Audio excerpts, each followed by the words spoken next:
Hey guys, I'm a Forester here with another fountain pen review, and I'm going to make this video sitting down if you don't mind. But in a recent video I introduced you to 3 pens that I bought or sought at least while in China. You'll understand if you watch that video, but here are the 3 pens. I have here the Moonman M600, the TWSBI Eco, and the Hero 359. Now in that video I said that one of these pens is fantastic, one is surprisingly nice, and one was a disappointment. Well, in this video I'm going to review the pen that is surprisingly nice, and it's the Hero 359. Let's go to the tabletop for the review. Now this Hero has been out for quite a while, but I had never heard of it before finding it in the stores in China, so maybe you haven't heard of it either. But you probably have heard of the Lamy Safari, and if so, you probably recognize that this Hero is a knockoff of the Safari. Well, when I first saw it in the store, I assumed that it was just another Lamy pen, and that's despite the fact that it says Hero right there on the barrel of the pen. I thought it was just the Lamy Hero, a cheaper version of the Safari. But it is an almost exact copy of the Safari, and it was widely available at Chinese craft and stationery stores that I visited one day. Now, I don't have a Safari, so I can't actually show you the differences, but I've watched a lot of Safari YouTube videos, and there's 5 main differences between the Safari and the Hero. The first one is the logo that's on the cap finial, and there you got a good view of it. It's in the shape of a flower.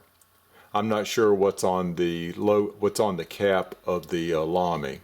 The second difference is one that gets mentioned a lot, and it's the shape of the barrel. And here you can see that the Hero has one flat side right there, whereas the Lamy Safari has 2 flat sides, up here and down here on the bottom. Now, an obvious difference is the use of the word Hero right there on the barrel, right here, as well as on the nib. That would say Lamy on the Safari. Now, one difference also is that this Hero came with an ink cartridge as well as a converter. And let me give you a close-up of that converter. And I understand that this looks very much like the converter that you can get to go with the Safari. But the Safari only comes with a blue ink cartridge, not the converter. But the biggest difference between those 2 pens, the Safari and this Hero, is the price. Goulet Pens will sell you a Safari for $29.60 plus shipping and plus taxes. And you have to order a converter extra.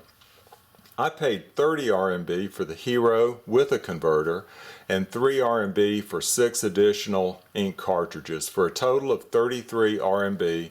With my conversion, that's $4.92. Now, I don't know the makeup of the resins used in either pen, but I can give you my impressions from using the Hero. Now, I'm going to uncap the pen, and I'll show you the only thing that I don't like about it. So let me take the cap off and give you a close-up right there of the nib and the section. And you can see, I believe, what I don't like. Every time I uncap this pen, there's always some ink, leakage right around the bottom of the nib. Before writing, I always wipe that ink off, and I'll do that right now. And let me give you a close-up again of that and see if you can see if there's any cracks. There is some ink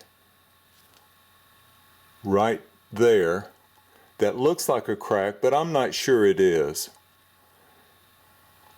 And that's the only place I really see, right there. I consider it a nuisance, but it's something that I can live with unless it gets worse.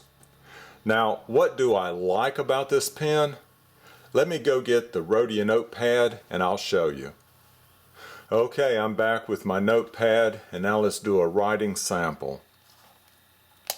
And this is what I like about it. First off, let's see.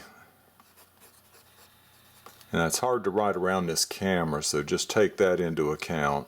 This is the Hero 359, and it says it has an extra fine, I think it might be a fine nib. And the ink is simply a Hero black ink cartridge. And in case you can read Chinese, there's the cartridges right there. Alright, and my quote is,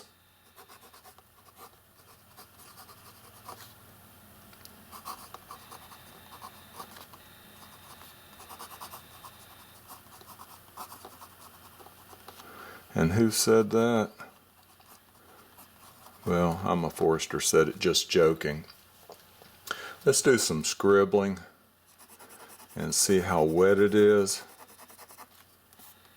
And it's not real wet, but it isn't dry either. Let's look for some line variation, and you'll notice I don't always grip it right with this triangular section, so that tends to be more of a nuisance to me than an aid. But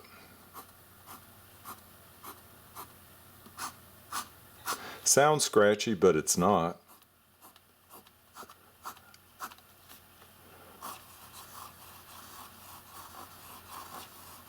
So there you go.